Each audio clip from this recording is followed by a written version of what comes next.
Guys, welcome back to my channel. അപ്പോൾ ഇന്ന് നമുക്കൊരു ബീഫ് കറി വെച്ചാലോ. അപ്പോൾ ഒരുപാട് നാളത്തെ ആഗ്രഹമായിരുന്നു. എൻ്റെ അമ്മ നല്ലപോലെ ബീഫ് കറി വെക്കും. അപ്പം അതിനു വേണ്ടി വീഡിയോ ഉണ്ടാക്കാമെന്ന്. അപ്പോൾ ഫസ്റ്റ് നമ്മൾ അടുപ്പ് കത്തിച്ചിരിക്കുകയാണ്. അത് കഴിഞ്ഞിട്ട് ഉരുളി വെച്ചിട്ടുണ്ട്. ഉരുളിയിൽ വെച്ച് കഴിഞ്ഞാൽ കുറച്ചും കൂടി നല്ല ടേസ്റ്റ് കിട്ടും. ഇത് നന്നായിട്ട് ചൂടായതിന് ശേഷം നമുക്ക് എണ്ണ ഒഴിച്ചു കൊടുക്കാം. നല്ല വെളിച്ചെണ്ണയാണ് ഇത്. കൗമുദിയുടെ വെളിച്ചെണ്ണയാണ്, നല്ല സൂപ്പർ വെളിച്ചെണ്ണയാണ് കേട്ടോ. അപ്പോൾ അടുപ്പ് നല്ലപോലെ ചൂടായതിന് ശേഷം നമുക്ക് വെളിച്ചെണ്ണ ഒഴിച്ച് കൊടുക്കാം. ആവശ്യത്തിന് വെളിച്ചെണ്ണ ഒഴിച്ച് കൊടുത്തതിന് ശേഷം നമുക്ക് ഇഞ്ചിയും വെളുത്തുള്ളിയും കൂടി പേസ്റ്റ് ചതച്ചതിട്ട് കൊടുക്കാം.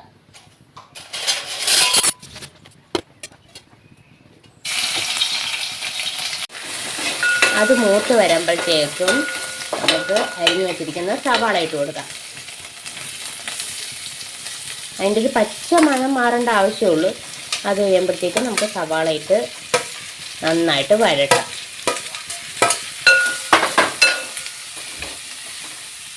ഉള്ളി എളുപ്പം വഴലാനായിട്ട് നമുക്ക് കുറച്ച് ഉപ്പിട്ട് കൊടുക്കാവേ. അപ്പം പെട്ടെന്ന് വരണ്ടു വരും.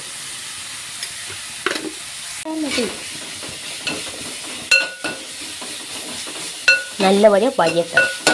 വയറ്റി അമ്മയെ കൊണ്ട് ഇളക്കിപ്പിക്കാം. അമ്മയെ നമുക്ക് യൂട്യൂബിലിടട്ടെ. അപ്പം നമുക്ക് ആദ്യമായിട്ട് മല്ലിപ്പൊടി ഇടാൻ പോവാണ് ഗൈസ്. മല്ലിപ്പൊടി ഇടാം.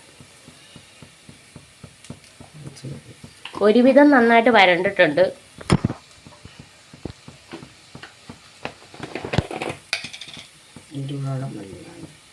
മല്ലിപ്പൊടി കുറച്ചേ എടുത്തുള്ളൂ കേട്ടാ. മുളക് പൊടി കുറച്ചേ ഇട്ടിട്ടുള്ളൂ. ഇത് നീലൂനും പിങ്കിക്കും കൂടി കഴിക്കാൻ വേണ്ടിയാണ് മുളക് പൊടി കുറച്ചിട്ടത്. പിന്നെ നമുക്ക് എരിവിനനുസരിച്ച് ഇടാം. മഞ്ഞൾപ്പൊടി ഇനി നന്നായിട്ട് ഇളക്കി കൊടുക്കാം ഗൈസ്.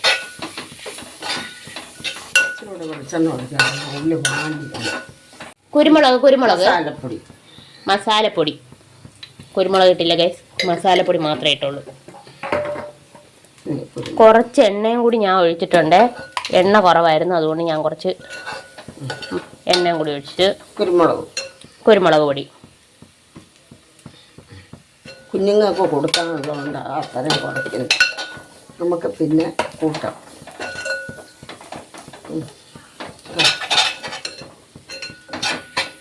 ഇത് ഇറച്ചിയാണ് ഇടാൻ പോകുന്നത്. അപ്പം നേരത്തെ കുക്കറിനകത്ത് പച്ചയ്ക്ക് അരിഞ്ഞ് ക്ലിയറാക്കി വേവിക്കാൻ വേണ്ടി കഴുകി വെച്ചിരിക്കുന്ന ഇറച്ചി കേട്ടോ.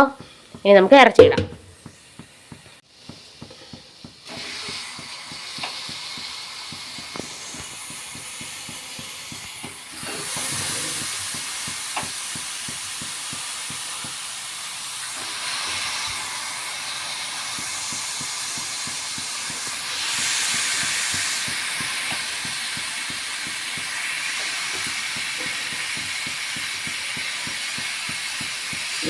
എന്നിട്ട് നന്നായിട്ട് മിക്സ് ചെയ്ത് കൊടുക്കുക. ഓരോ സ്ഥലവും എല്ലാ അരപ്പിനകത്ത് ചേരുന്ന പോലെ. നമ്മൾ ഉള്ളിയും സാധനങ്ങളൊക്കെ കുറച്ചേ ഇട്ടിട്ടുള്ളൂ.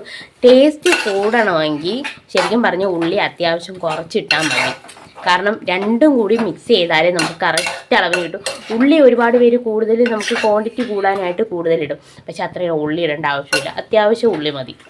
ഇനി കുറച്ച് വെള്ളം കൂടി അത്യാവശ്യം വേവാനായിട്ട് കുറച്ച് വെള്ളം ഒഴിച്ചു കൊടുക്കുന്നുണ്ട്. നമ്മൾ തിളപ്പിച്ചാറ്റിയ വെള്ളം തന്നെയാണ് ഒഴിക്കുന്നത്.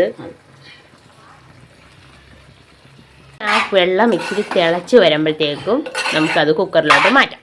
ആവശ്യത്തിന് ഉപ്പ് വേണേ. ഞാൻ ഉപ്പിട്ടത് ആദ്യം ഇച്ചിരി കുറഞ്ഞു പോയി. അതുകൊണ്ട് മാംസത്തിൽ പിടിക്കാനായിട്ട് അത്യാവശ്യം കുറച്ചും കൂടി ഉപ്പിട്ടിട്ടുണ്ട്. ഉപ്പാണ് മെയിനായിട്ടും ടേസ്റ്റ്. അത് നമ്മുടെ ക്വാണ്ടിറ്റിക്ക് അനുസരിച്ച് നമുക്ക് കൂട്ടുകയോ കുറയ്ക്കുകയോ ചെയ്യാം.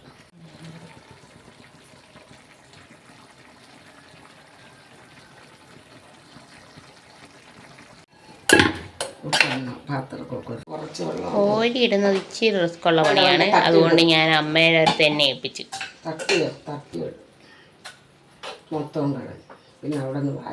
ഈ കോഴി ഇടുന്ന സമയം കൊണ്ട് നമുക്ക് പോയി കറിവേപ്പില പറിക്കാം. അങ്ങനെ കറിവേപ്പില മരം എത്തി. മണ്ടയ്ക്കാണ് ഇലയുള്ളത്. ഇതിനെ എങ്ങനെ പറിക്കാമെന്നാണ് നമ്മൾ ആലോചിക്കുന്നത്. അത് കഴിഞ്ഞ് നമുക്കൊരു കുഞ്ഞു കുളിസയും കാണാം. അവിടെ അപ്പുറത്തെ വീട്ടിൽ കുഞ്ഞാവ് കുളിക്കുവാണ് കരഞ്ഞുകൊണ്ട്. അങ്ങനെ കറിവേപ്പിലയും പറിച്ച് വന്നിരിക്കുന്നു. കൊള്ളാത്ത കരി. എല്ലാം പാത്രത്തിലോട്ടാക്കി കഴിഞ്ഞ് കുക്കറിലോട്ടാക്കി നമുക്ക് വേവിക്കാൻ വെക്കാം. കറിവേപ്പിലയുടെ പൂ കാണാത്തവരുണ്ട്, ഇതാട്ടോ കറിവേപ്പിലയുടെ പൂവ്. നല്ല രസമുണ്ട്. ഞാൻ വിരിഞ്ഞ് ഇതുവരെ കണ്ടിട്ടില്ല. ഞാനും ഇങ്ങനെ മുട്ട് പോലെ നിൽക്കണേ കണ്ടിട്ടുള്ളൂ. ഇതിപ്പോൾ വിരിഞ്ഞ് നല്ല രസമുണ്ട് കാണാൻ.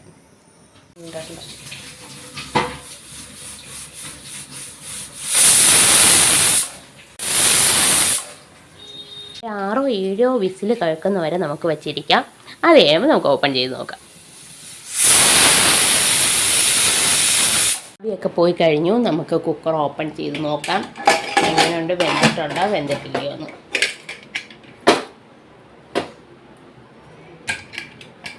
അത്യാവശ്യം നന്നായിട്ട് വെന്തിട്ടുണ്ട്. ഇനി നമുക്ക് കലക്കാം. അങ്ങനെ ട്യൂഷന് പോയിട്ട് 2 പേരും വീട്ടിൽ വന്നിട്ടുണ്ട്.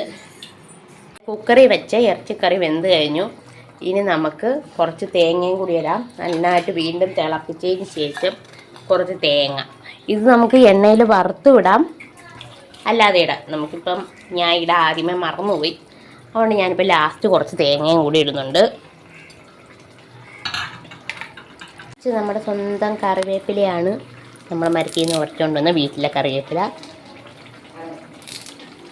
കുറച്ചത് ഇട്ട് കൊടുത്തു.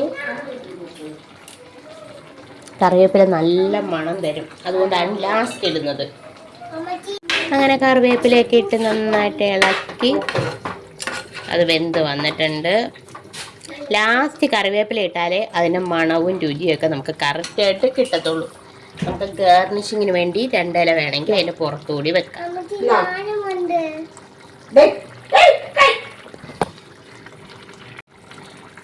ഇത് നീലുവിൻ്റെ വകയുള്ള കറിവേപ്പിലയാട്ടോ. നീലുവിന് ഇടണമെന്ന് പറഞ്ഞ് നീലു ഒരെണ്ണം ഇട്ടിട്ടുണ്ട് ഗാർണിഷ്.